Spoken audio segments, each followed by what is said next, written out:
ഞങ്ങൾക്ക് യൂറോപ്പ് ചുറ്റിക്കറങ്ങാൻ എത്ര രൂപയായി? അതിന്റെ ഉത്തരം പറയുന്നതിന് മുൻപേ ഒരു കാര്യം പറയട്ടെ. ഏതെങ്കിലും ഒരു സാധ്യത ഉണ്ടായാൽ, എങ്ങനെയെങ്കിലും യാത്ര ചെയ്യാൻ ജീവിതകാലത്തൊരു അവസരം ലഭിച്ചാൽ നിങ്ങൾ യൂറോപ്പിലെ ഈ നാടുകളിലൂടെ ഒന്ന് സഞ്ചരിക്കണം. ഇത് പറഞ്ഞത് ഞാനല്ല, മലയാളികളെ യാത്ര ചെയ്യാൻ പഠിപ്പിച്ച സാക്ഷാൽ സന്തോഷ് ജോർജ് കുളങ്ങര സാറിന്റെ വാക്കുകളാണിത്. ഈ വാക്കുകളെ സത്യമാക്കിക്കൊണ്ടായിരുന്നു ഞങ്ങളുടെയും യൂറോപ്പ് യാത്ര കടന്നുപോയത്. ഫ്രാൻസിലെ പാരീസിൽ നിന്ന് ആരംഭിച്ച് ഇറ്റലിയിലെ മിലാനിൽ അവസാനിച്ച് ഏകദേശം 2 ആഴ്ച നീണ്ടുനിന്ന് ജീവിതത്തിൽ ഒരിക്കലും മറക്കാനാകാത്തൊരു യാത്ര. നിങ്ങൾ എങ്ങനെ അവിടെ എത്തി? ഐഫിൽ ടവറിന്റെ കഥ പറഞ്ഞപ്പോൾ മുതൽ എനിക്ക് ഏറ്റവും കൂടുതൽ വന്ന ചോദ്യങ്ങളിൽ ഒന്നിതായിരുന്നു.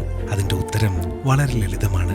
യാത്ര എന്നത് വെറും ടൂറിസമല്ല, അത് യഥാർത്ഥ അനുഭവമായിരിക്കണമെന്ന വിശ്വാസത്തിൽ കുറച്ച് യാത്രാപ്രേമികൾ ആരംഭിച്ച ദ വൈൻ ട്രാവൽസ് ആണ് ഞങ്ങളെ അവിടേക്ക് എത്തിച്ചത്. ഞങ്ങൾ കണ്ട ഓരോ സ്ഥലവും ഒരു സാധാരണ ടൂറിസ്റ്റിന്റെ കാഴ്ചപ്പാടിലല്ലാതെ ഒരു യഥാർത്ഥ യാത്രികന്റെ കണ്ണുകളിലൂടെ മനസ്സിലാക്കാൻ വൈൻ ട്രാവൽസ് ഞങ്ങളെ ഈ യാത്രയിലൂടെ പഠിപ്പിച്ചു. ഇനി രണ്ടാമത്തെ ചോദ്യം, ഞങ്ങൾക്ക് ഇങ്ങോട്ടേക്ക് വരാൻ എത്ര രൂപയായി?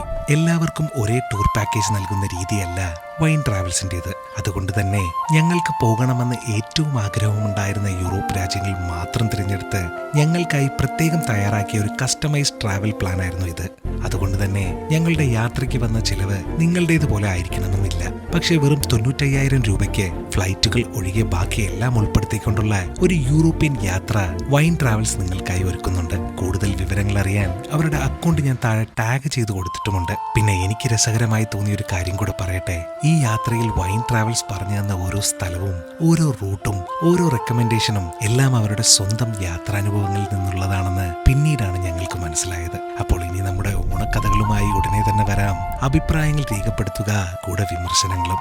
അപ്പോൾ എന്നാൽ അങ്ങനെ ആകട്ടെ.